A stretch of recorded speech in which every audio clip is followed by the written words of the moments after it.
Vakaro istorija. Artūras Maksvelas. Šauksmas naktyje. Šiandieną mes puikiai žinome radiją, televiziją ir įvairius kitus nepaprastus dalykus, apie kuriuos anksčiau niekas net neįsivaizdavo. Beveik visuose namuose yra radijas.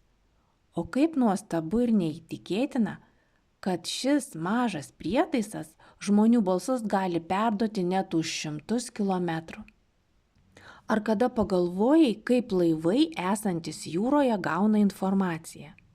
Jie lygiai taip pat naujienas gauna radijo bangų keliu, bet tik naudojant taškus ir brūkšnelius. Tokiu būdu vienas laivas gali susisiekti su kitu. Šie taškai ir brūkšneliai vadinami Morzės abėcėle. Žmonės, kurie supranta šiuos signalus, gali šifruoti, ką vienas kapitonas perduoda kitam. Prieš daugelį metų prie jūros gyveno vienišas žmogus. Aistringas radijo mėgėjas. Taip pat jis mokėjo ir Morzės abėcėlę. Todėl galėjo skaityti ir suprasti iš įvairių laivų transliuojamas žinutes. Transliavimo stotis perdodavo pranešimus, o jis galėjo klausytis, kaip vienas laivas siunčia žinutę kitam laivui. Vieną kartą, stiprios audros metu, vėtra numetė radijo anteną, kuri gaudė radijo bangas.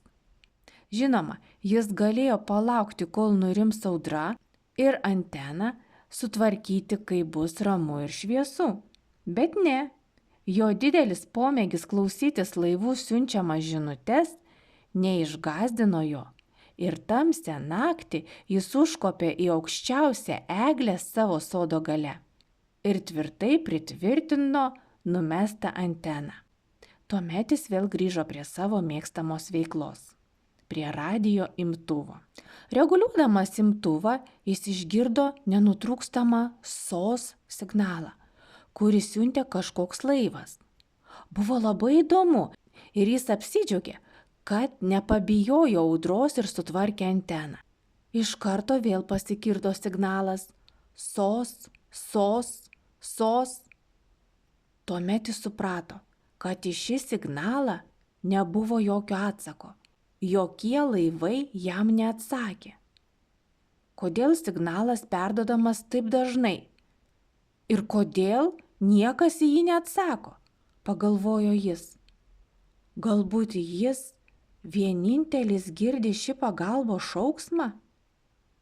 Tuomet jisai išgirdo beviltišką prašymą laužančią anglų kalbą. Prašau, padėkit mums.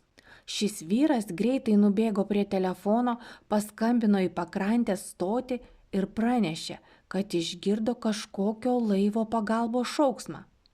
Tačiau žmonės, dirbantis toje stotyje, negirdėjo jokio pagalbos prašymo. Žmogus maldavo jų klausytis atidžiau. Ir jie paklausė jo. Visiems laivams buvo pranešta, kad kuri tai laiką nustotų siųsti signalus.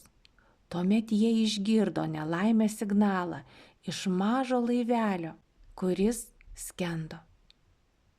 Gelbėtojai atskubėjo jam į pagalbą ir laivas buvo išgelbėtas. Praėjus valandai po vyro skambučio, antena vėl nukrito. Tuomet jis vėl ją sutvarkė. Antena gaudė visus tolimus signalus. Ar nenuostabu? Dievas savo darbus atlieka naudodamas labai paprastas priemonės. Šis vienišas vyras, turėjęs savadarbį radijo imtuvą, suteikė pagalbą nelaimės ištiktam laivui, o didelės stotis buvo perkrautos žinutėmis ir negirdėjo nelaimės signalo. Taip pat ir jūs, vaikai, nepaisant savo amžiaus, galite daryti gerus darbus bei suteikti palaiminimus liūdintiems ir kenčiantiems žmonėms.